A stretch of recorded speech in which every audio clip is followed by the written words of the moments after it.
आज की वीडियो में डिस्कस करते हैं रिएक्ट 19, रिएक्ट कंपाइलर, ये जो चीज़ें हैं क्या चल रहा है, क्यों इतना ज़्यादा हाइप है रिएक्ट 19 का। एंड अगर आप रिएक्ट 18 का कुछ कोर्स कर रहे हो या पढ़ रहे हो या रिएक्ट 17 पे थे तो आपको क्या सारी चीज़ें दोबारा करनी है। एकदम स्ट्रेट बात करते हैं बिकॉज बहुत सारी वीडियोज़ में आप देखोगे कि एक एक चीज़ बताई जा रही है कि ये चीज़ नहीं है, ये चीज़ नहीं है, ये चीज़ नहीं है। तो मैं आपको थोड़ा सा एक ओवरव्यू देता हूँ सारी चीज़ों का, जितना मेरे को समझ आया ऑफ कोर्स। तो देखो, इसमें दो तीन चीज़ें हैं। अगर आप रिएक्ट का, एक तो रिएक्ट कंपाइलर तो है ही, एंड रिएक्ट का अगर आप ब्लॉग देखोगे तो इसमें इन्होंने रिएक्ट कॉन्फ़िग तो करा जिसमें थोड़ी बहुत नई चीज़ें बताई।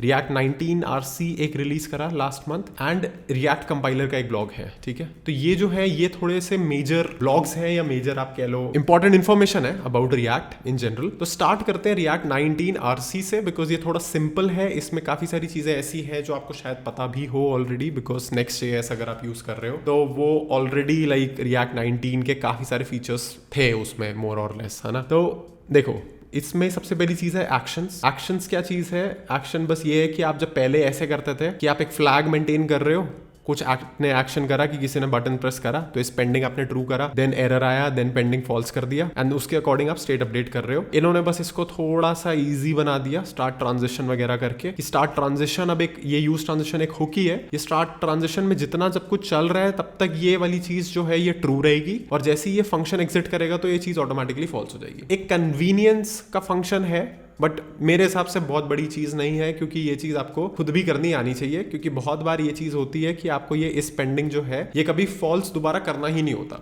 जैसे सपोज आपको एक एग्जांपल देता हूं कि जैसे आपकी साइट पे एक वेबसाइट बटन है चेकआउट का कि कंप्लीट द चेकआउट, आपने वो क्लिक करा एंड आपको बटन डिसेबल करना है विद प्लीज वेट। ठीक है, अब ये फंक्शन जब चल जाएगा, उस फंक्शन चलने के बाद आपको सपोज यहां पर आपने विंडो लोकेशन href करके वो चेकआउट का एक URL दे दिया। जैसे ही ये फंक्शन एग्जिट हुआ वो इस पेंडिंग तो फॉल्स हो गया, है ना, और आपका बटन जो है वो एनेबल हो जाएगा स्प्लिट सेकंड के लिए, आधे सेकंड के लिए, जब वहां पर ट्रांजिशन हो रहा है ब्राउजर का।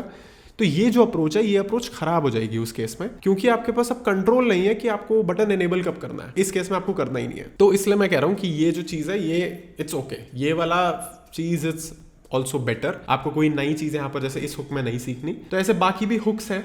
यूज एक्शन स्टेट भी एक ऐसा हुक है जिसमें आप स्टेट वगैरह मैनेज कर सकते हो अपने फॉर्म की। ठीक है, उसके बाद फॉर्म एक्शंस हैं, इसमें थोड़े से फॉर्म स्टेटस एक हुक आ जाता है। तो ये काफी सारी नई नई चीजें हैं, बट आई वुड रेकमेंड कि आप ये सारी चीजें ना सीखो स्टार्टिंग से। मतलब अगर आपको रिएक्ट नहीं आता और आप सोच रहे हो कि अब रिएक्ट 19 आ गया है तो अब मैं सारी चीजें पहले छोड़ देता हूँ, रिएक्ट 18 17 छोड़ देता हूँ और ये सब सीखता हूँ, वेस्ट ऑफ टाइम। ये चीजें जो है ये बस एक आइसिंग है ऑन द केक। इनका कुछ एज सच यूज केस नहीं है इतना outside of use state and use effect जो ऑलरेडी आपको पता है। ये जो सारा पेज है, मतलब ऑनेस्टली स्पीकिंग यहाँ पर सारी ही चीज, ये यूज वाला भी थोड़ा सा एडवांस यूज केस है। What I would recommend, basically base point ये है कि अगर आपको रिएक्ट अच्छे से पता है ऑलरेडी, तभी आप ये सारी चीजें सीखने में टाइम डालो, वरना ये सारी चीजें मत सीखो। आप पहले यूज इफेक्ट सीखो प्रॉपरली कैसे चलता है, यूज स्टेट सीखो। रिएक्ट 18 ने जो वो करा था डेवलपमेंट मोड में करा है ना उन्होंने, कि वो यूज इफेक्ट 2 बार फायर होता है, वो चीज क्यों होती है वो आपको पता होना चाहिए, क्या रीजन है उसका, कि डेवलपमेंट में तो होता है बट प्रोडक्शन में मे भी हो सकता है, इसलिए उन्होंने करा था वो सारी चीजें आप पहले सीखो। इसके अलावा एक रिएक्ट सर्वर कंपोनेंट्स जो है ये एक बड़ी चीज है जो आपको जेन्युइनली आनी भी चाहिए। इस पे लेकिन मैं बात प्रॉपरली किसी अलग वीडियो में ही करूंगा, बिकॉज ये टॉपिक एक बड़ा है, इसमें एग्जांपल्स वगैरह लगेंगे, सारी चीजें हम डिस्कस करेंगे। बट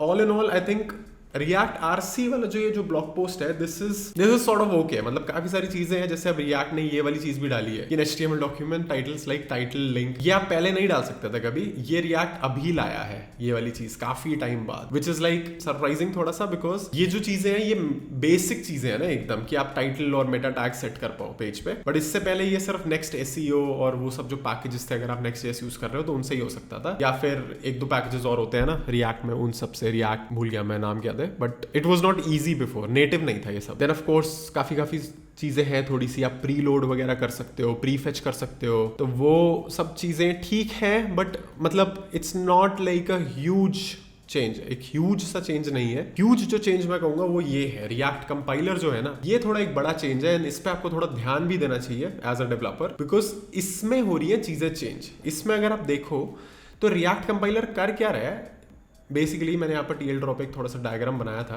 आप लिखते हो रिएक्ट टाइपस्क्रिप्ट में सबसे पहले, ठीक है, तो सबसे पहला स्टेप है कि आप उसको जावास्क्रिप्ट में लाओ थ्रू टूल लाइक ESBuild।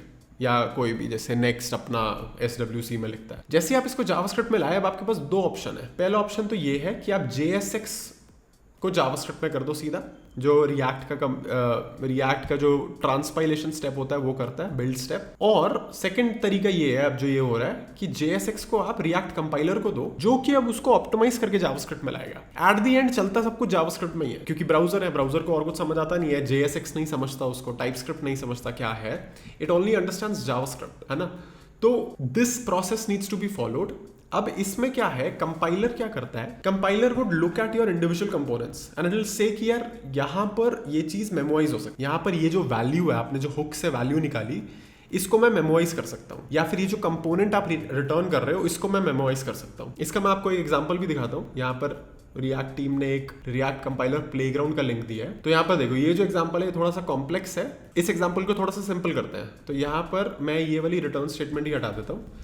यहाँ पर मैं डालता हूँ P my online friends count and online count। कुछ नहीं चल रहा है इनके आईडी में, ठीक है। एनीवे, सो देखो यहाँ पर क्या है, अब ध्यान से देखना, यहाँ पर कितनी वैल्यूज टेक्निकली मेमोराइज हो सकती हैं। मेमोराइज का मतलब कि जिन वैल्यूज में प्रोबेबली कंप्यूट करने में टाइम लगे। एक तो ये वैल्यू है, क्योंकि ये जो एक्सप्रेशन है, ये एक्सप्रेशन जो है इस पे भी थोड़ा सा ध्यान देना। ये जो एक्सप्रेशन है ये हो सकता है गेटर फंक्शन हो। आपको लगेगा कि भाई ये वैल्यू तो आ गई इस हुक से, तो अब इसको हम मेमोराइज क्यों करेंगे ऑनलाइन काउंट को। बट ये भी तो हो सकता है कि ये वैल्यू जब आप एक्सेस कर रहे हो तब कुछ फंक्शन ट्रिगर हो जो कि हैवी है इन नेचर, है ना। तो वो चीज हो सकती है। तो that means it make sense कि आप इस वैल्यू को मेमोराइज करो। सेकंड चीज, आप इस कंपोनेंट को मेमोराइज करो, यहाँ पर जो रिटर्न हुआ। थर्ड चीज, आप इसको मेमोराइज करो। बाकी तो कुछ मेमोराइज हो नहीं सकता, बिकॉज रिएक्ट के रूल्स के अकॉर्डिंग फ्रेंड्स जो प्रॉप्स की तरह आ रहा है, दिस इज इम्यूटेबल। आप प्रॉप्स कभी मॉडिफाई नहीं कर सकते, ठीक है, according to rules of React. आप कर तो कुछ भी लो, लेकिन आपको करना नहीं है। तो अब इस नॉलेज के हिसाब से यहाँ पर कंपाइलर कोड देखते हैं। तो ये जो कोड है, this is generated by react compiler. आप अगर इसका नॉर्मल कोड देखोगे ना, एक सेकंड में ट्राई करता हूँ, ठीक है, बेबल में ट्राई करते हैं। ये देखो, ये जो कोड है, this is like actual code जो आपका अभी चलता है आज के टाइम में ब्राउजर में। यहाँ पर क्या हुआ, बस जो JSX है, ये वाला जो सिंटैक्स है, ये जावास्क्रिप्ट में कन्वर्ट हो गया, ठीक है, क्योंकि ऑफ कोर्स ब्राउजर को आपको यही चीज शिप करनी है। एंड आप ऐसे JSX लिखते हो, ऐसे टैग्स बनाते हो, ऐसे चिल्ड्रन डिफाइन करते हो, ये सारी चीजें करते हो। इसी का ऑप्टिमाइज्ड वर्जन, ये जो आपको मैंने ये चीज दिखाई, ये है ये वाला route, React in JavaScript JSX and then browser. इसका सेकंड वर्जन, जो सेकंड ब्रांच है, ये वाला रिएक्ट कंपाइलर एंड ब्राउजर।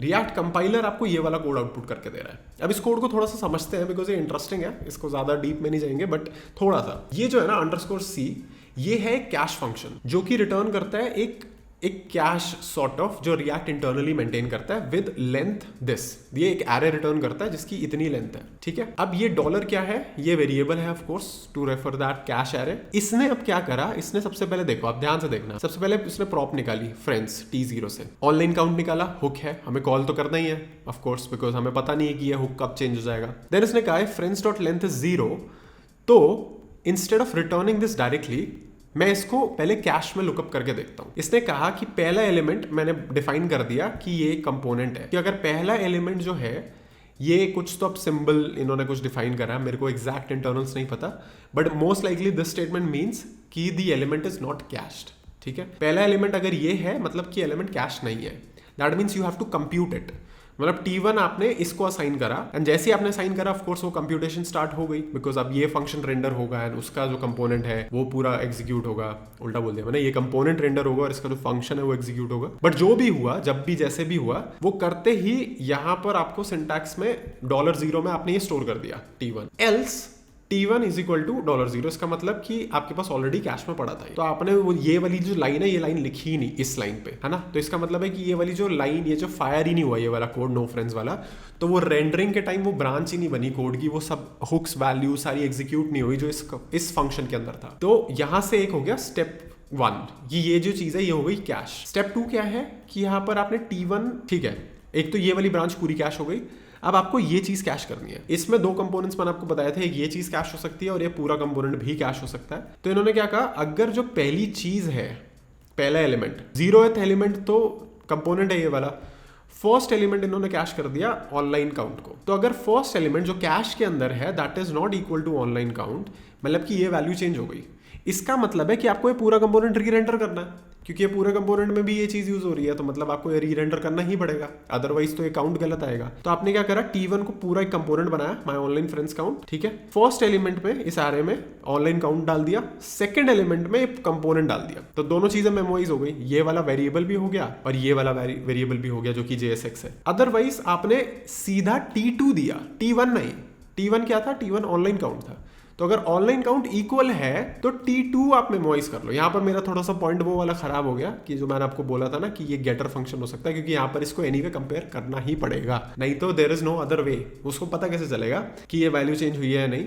तो टेक्निकली अगर आप देखो थोड़ा ध्यान से, तो इस केस में ऑनलाइन काउंट आपको चेक करना ही पड़ेगा इन एनी केस। तो आई एम नॉट श्योर कि यहाँ पर ऑनलाइन काउंट को मेमोराइज करना is a good option at all in the first place, but it just gives you a look into compiler चल कैसे रहा है रिएक्ट का मेमोराइजिंग वाला compiler. Maybe in future they optimise this branch, but यहाँ पर देखो फायदा ये है कि यहाँ पर ऑनलाइन काउंट के ही बेसिस पे दे कैन प्रिवेंट अ री रेंडरिंग, अ कंप्लीट री रेंडरिंग, बिकॉज उनको पता है कि यही, जैसे अगर यही प्रॉप कुछ और होता कि सपोज ऑनलाइन फ्रेंड्स होता है एंड अब ये होता कुछ ऐसा होता, तो अब देखो, तो अब थोड़ा सा बेनिफिट है, बिकॉज आप कंपोनेंट को कैश कर पा रहे हो based on online count variable, जो कि एक बहुत लाइट वेट चीज हो सकती है ना, एक नंबर ही हो सकता है, बट बिकॉज ये नंबर ही है उस बेसिस पे आप पूरी चीज को कैश कर पा रहे हो। तो this just gives you a little bit of insight into react compiler कैसे चल रहा है। बहुत सारी चीजें हैं, बहुत सारी इंटरेस्टिंग चीजें हैं। अभी रिएक्ट कंपाइलर आई थिंक आप देखोगे तो it's also not fully available, तो ऐसा नहीं है कि आप यूज करना स्टार्ट कर सकते हो, ये एक्सपेरिमेंटल है। यहाँ पर आई थिंक अगर आप Next.js में देखोगे तो जैसे एक्सपेरिमेंटल एक फ्लैग है,